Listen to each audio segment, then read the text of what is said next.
ចាសសូមគោរពជំរាបសួរពុកម៉ែបងប្អូនទាំងអស់គ្នាហើយក៏សូមស្វាគមន៍ពុកម៉ែបងប្អូនដែលបានមកកាន់ Channel បង្រៀនភាសាចិនរបស់នាងខ្ញុំតបផងដែរអញ្ចឹងមុននឹងចូលសិក្សាមេរៀនយើងក៏សូមពឹងបងប្អូនកុំភ្លេចជួយចុច Subscribe និងរូបសញ្ញាកណ្ដឹងម្នាក់មួយដើម្បីទទួលបានមេរៀនថ្មីៗជាបន្តបន្ទាប់នៅពេលដែលនាងខ្ញុំផុសវីដេអូតោះកុំឲ្យនៅរងចាំយូរយើងចូលសិក្សាមេរៀនយើងទាំងអស់គ្នាចឹងពាក្យថាសង្ស័យគឺភាសាចិនគឺយើងអានថាហួយអ៊ីហ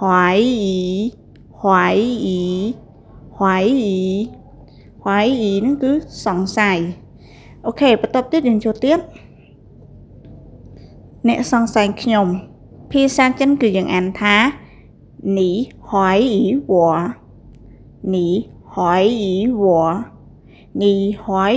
៉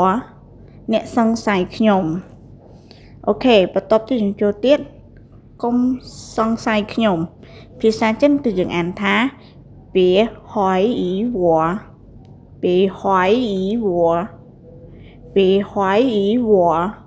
កុំសង្ស័យខ្ញុំអូខេបន្ទាប់ទៀតយើងចូលទៀតកុំចោទប្រកាន់ខ្ញុំភាសាចិនគឺយើងអានថា别指责我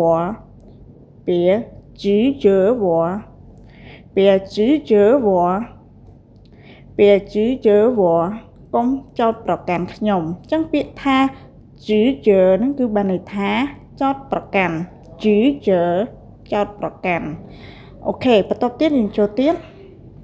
សង្ស័យខ្លួនឯងភាសាចិនគឺយើងអានថា怀疑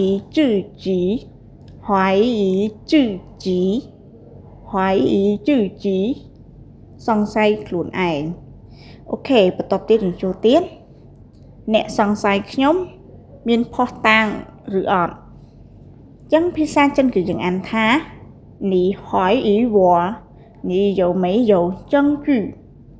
你怀疑我你有没有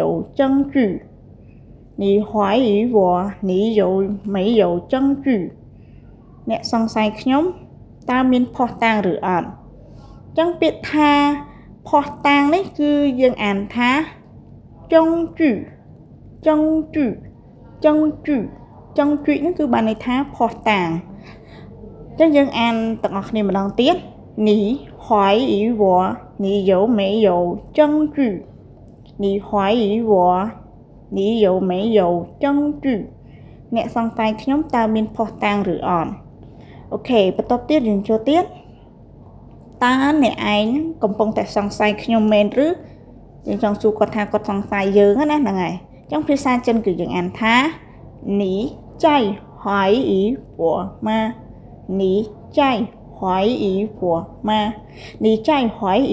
吗តើអ្នកឯងនឹងកំពុងតែសង្ស័យខ្ញុំមែនឬអូខេបន្ទាប់ទៀតយើងចូលទៀតខ្ញុំសង្ស័យខួរក្បាលអ្នកឯងមានបញ្ហាភាសាចិនគឺយើងអានថា我怀疑你脑子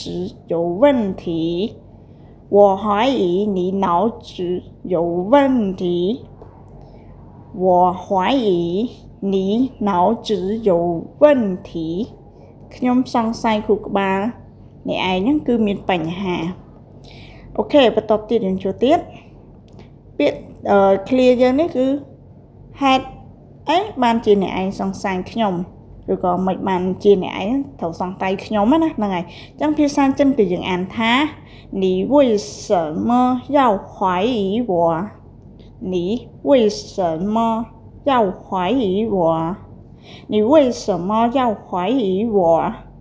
ហេតុអីបានជាអ្នកឯងសង្ស័យខ្ញុំ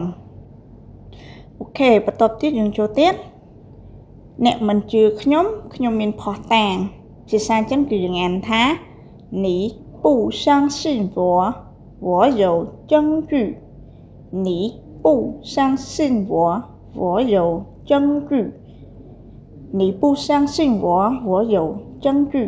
អ្នកមិនជឿខ្ញុំមានភស្តុតាង អូខេអញ្ចឹងមេរៀនយើងដែលបានសិក្សាឃ្លាប្រយោគទាំងប៉ុន្មាននេះក៏បានបញ្ចប់ត្រឹមនឹងផងដែរហើយក៏សូមអរគុណពុកម៉ែបងប្អូនដែលបានទស្សនាវីដេអូមួយនេះតាំងពីដើមរហូតដល់ចប់ហើយជាចុងក្រោយសូមកុំភ្លេចជួយចុច Subscribe និងរូបសញ្ញាកណ្ដឹងម្នាក់មួយដើម្បីទទួលបានមេរៀនថ្មីៗជាបន្តបន្ទាប់នៅពេលដែលនាងខ្ញុំផុសវីដេអូហើយនាងខ្ញុំក៏មានលក់សៀវភៅភាសាចិនបើសិនជាបងប្អូនចង់រៀនភាសាចិនគឺបងប្អូនអាចទិញសៀវភៅនេះយកទៅរៀនបានដោយសារសៀវភៅនេះគឺតាក់ទងជាមួយនឹងឃ្លាប្រយោគនិងពាក្យប្រើប្រាស់ប្រចាំថ្ងៃពាក្យប្រើប្រាស់ទូទៅនិងមានពាក្យបច្ចេកទេសនិងពាក្យចម្រុះក៏មានពាក្យតាក់ទងជាមួយនឹងពាក្យប្រើប្រាស់នៅក្នុងរោងចក្រស្បែកជើងផងដែរសៀវភៅនេះផងដែរគឺយើងអាចសិក្សារៀនបានដោយខ្លួនឯងដោយសារតែយើងមានសៀងខ្មែរមានបកជាភាសាខ្មែរអញ្ចឹងគឺវាមានភាពងាយស្រួលខ្លាំងមែនទែនសម្រាប់បងប្អូនដែលគាត់មិនចេះ PE អង់គ្លេសណាអញ្ចឹងគាត់អាចសិក្សាបានដោយខ្លួនឯងអូខេបើសិនជាបងប្អូនចាប់អារម្មណ៍បងប្អូនអាចកម្មង់បានសៀវភៅនេះគឺមានតម្លៃសមរម្យហើយកម្រាស់ក៏ក្រាស់ដែរគឺជាប្រភេទក្រដាសការអំពៅទំហំ A5 ងាយស្រួលមែនទែនបើសិនជាបងប្អូនត្រូវការបងប្អូនអាចតាក់ទងតាមលេខទូរស័ព្ទឬក៏តាម Telegram បានណាចាសូមអរគុណបាយបាយ